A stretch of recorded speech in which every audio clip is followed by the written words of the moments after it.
የፕራይቬት ፎርም የሚሞላው መቼ ነው? የሪሜዲያል ፈተናስ የሚሆነው መቼ ነው የሚለው ነው። ሌላው ደግሞ ትምህርት ሚኒስቴር ያወጣው መረጃ አለ፣ ባለፈው ሳምንት የነገርኳችሁ ማለት ነው። ሁሉም ተማሪ ማለት በሚቻል ደረጃ ቀድሞ ጨርሶ ለምርጫ ወደ ቤቱ ይሄዳል ተብሎ ነበረ። ያ ነገር እንግዲህ ትምህርት ሚኒስቴር ተማሪዎች በአግባቡ ትምህርታቸውን ሳይጨርሱና ለፈተና መቀመጥ ስለሌለባቸው ለምርጫ ብቻ ወደ ቤት ሄደው እንዲመለሱ የሚል ነገር አውጥቶ ነበር እና የአብዛኞቹ ተማሪ ጥያቄ ምንድን ነው? በብዙ ርቀት ላይ ያለን ተማሪዎች እንዴት ነው ተመልሰን ድጋሚ የምንሄደው? ይህ ነገር ለሁሉም ተማሪ ግዴታ ነው ወይ የሚል ነገር አለ። ትምህርት ሚኒስቴር በዚህ ጉዳይ ላይ ያለው ነገር የለም። ግን ተማሪዎች በዩኒቨርሲቲ የሚማሩ ተማሪዎች ሄደው ምርጫውን መርጠው ይመለሳሉ የሚል ነገር ነው ያነሳው። ምርጫው እንደሚታወቀው ግንቦት 24 ለአንድ ቀን ብቻ ነው የሚሆነው። ከዛ ተመልሳችሁ ወደ ትምህርታችሁ የምትቀጥሉ ይሆናል ማለት ነው። ስለዚህ ከዚህ ጋር ተያይዞ ወደ ምርጫ የሚሄደው ያው ለምርጫ የተመዘገበ ተማሪ ነው። ስለዚህ ትምህርት ቤታችሁ የሚሰጣችሁ መመሪያ ተከትላችሁ እና ደግሞ ምናልባትም ራቅ ያሉ ተማሪዎች እዛው ባላችሁበት ምረጡ ልትባሉ ትችላላችሁ። ያን ነገር ከዛው ከዩኒቨርሲቲያችሁ መከታተል ይኖርባችኋል ማለት ነው። ወደ ዋናው ጉዳይ ስመለስ ግን ለፕራይቬት ተማሪዎች 12ኛ ክፍል ፕራይቬት ሞልታችሁ መፈተን ለምትፈልጉ ተማሪዎች ያለውን ነገር የምነግራችሁ ይሆናል። ስክሪኑ ላይ እንደምታዩት ትምህርት ሚኒስቴር ፕራይቬት ተማሪዎች በፕራይቬት ፎርም የሚሞሉበትን ዌብሳይት ይፋ ያደርጋል። ከዚህ በፊት ባሉት ዓመታት ማለት ነው ትምህርት ሚኒስቴር ፕራይቬት የሚሞሉ ተማሪዎች ኦንላይን ይሞሉ ነበር። ባለፈው ዓመት ኦንላይን የሞሉት። ከዛ በፊት እንደሚታወቀው በየትምህርት ቤቱ ነበር ሲሞላ የነበረው። ባለፈው ዓመት ግን ተማሪዎች ዌብሳይት አለ በፖርታሉ ማለት ነው። እዛ ላይ ገብታችሁ 700 ብር ክፍያ አለ። ያንን ክፍያ ከፈላችሁ በኋላ ፎርማችሁን የምትሞሉ ይሆናል ማለት ነው። ስለዚህ ትምህርት ሚኒስቴር ያንን ነገር ይፋ አላደረገም። ዌብሳይቱን እንደምታዩት ስክሪን ላይ ዌብሳይቱ ላይ ስትገቡ የፕራይቬት ፎርም የሚሞላበት አይመጣም ማለት ነው። ሌሎች ነገርን ነው የሚያሳዩት። ትምህርት ሚኒስቴር ፕራይቬት ማስሞላት ሲጀምር የሚኖር ይሆናል ማለት ነው ያ ነገር ፕራይቬት መሙያው ፎርሙ የሚከፈት ይሆናል ማለት ነው። አሁን ለጊዜው ግን የተለያዩ ነገሮችን ነው እዚህ ጋር አሁንም ስክሪን ላይ እንደምታዩት ማለት ነው።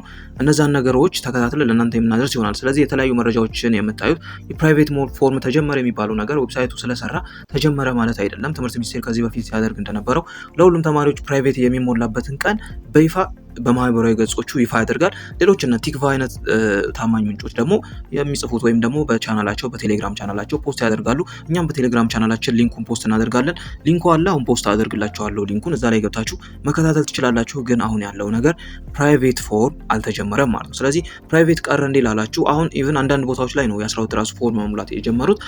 የ12 ራሱ ሬጉላር ተማሪዎች ፎርም መሙላት አልጀመሩም። ስለዚህ የእናንተም ከነሱ ጋር ስለሚሆን ፎርም የምትሞሉት ራሳችሁን አዘጋጅታችሁ መጠበቅ ነው። ክፍያ ያለው 700 ብር ነው በዚህ ዓመት ካልጨመረ ማለት ነው። ኦንላይን ይሞላል። ራሳችሁን በዛ መንገድ ማዘጋጀት ይኖርባችኋል ማለት ነው። ሌላው የሁለተኛው ዜናችን የሚሆነው የሪሜዲያል ተማሪዎች ፈተና ነው።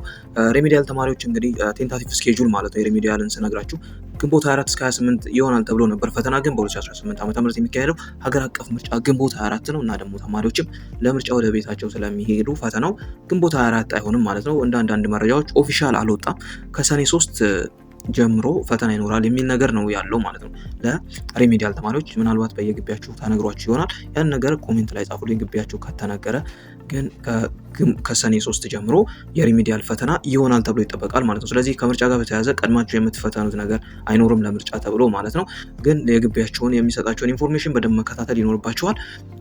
ሞጁላችሁም የተቀየረ ነገር ካለ እሱን ቼክ እያደረጋችሁ ማንበብ ይጠበቅባችኋል ማለት ነው። ግን እስካሁን የተቀየረ ሞጁል የለም። እስካሁን ያሉት ሞጁሎች ሁለት ናቸው፣ በ2017 ዓ.ም እና በ2015 ሪሜዲያል ሲጀመር የወጡ ሞጁሎች ናቸው ማለት ነው። ያንን ታሳቢ ማድረግ መዘጋጀት ይኖርባችኋል። ፈተናው ግንቦት 24 አይሆንም፣ ምክንያቱም ግንቦት 24 አገር አቀፍ ምርጫ አለ። ስለዚህ ከአንዳንድ ግቢ ተማሪዎች እንደሰማሁት ማለት ነው ወደ ሰኔ 3 ይሆናል ማለት ነው። እናንተም የሰማችሁት ነገር ካለ ሼር ልታደርጉልኝ ትችላላችሁ ማለት ነው።